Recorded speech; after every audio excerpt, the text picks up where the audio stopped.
please vote for jobs. Thank you.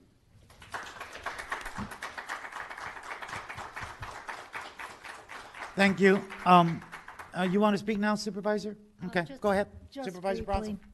Yeah, just briefly. Thank you, Mr. Chairman.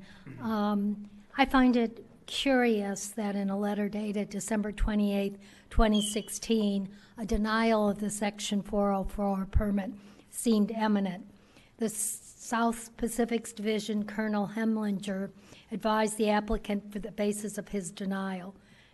Number one, that the proposed action would cause or contribute to violations of state water quality standards.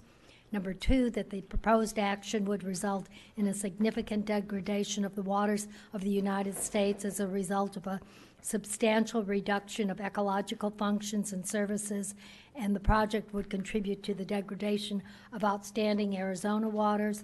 Number three, that the proposed minimization and mitigation measures and monitoring efforts were inadequate to ensure that degradation would not occur, and that the implementation, number four, finally, that the implementation of the proposed action would be contrary to the public interest. That was in December 28th, 2016.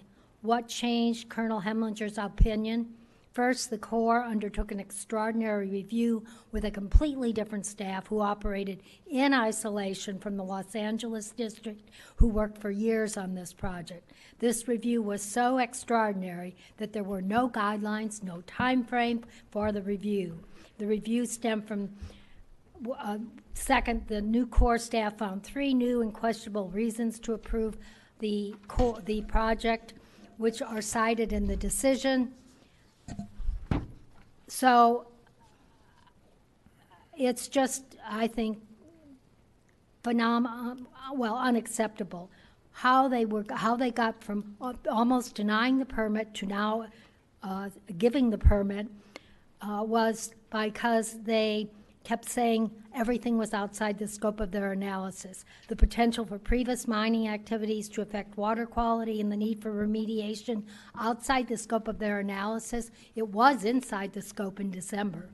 Impacts of groundwater drawdown, including effects to aquatic resources outside the scope of their analysis, again, it was there in December. How did it get outside the scope of the analysis? Adequacy of the stormwater features to handle large floods and prevent impacts to downstream waters.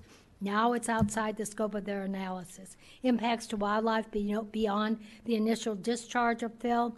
Now it's outside the scope of the analysis when it was in December. This is just unacceptable. It's not real science. And that's why I will be voting in support of this resolutions. Thank you, Supervisor.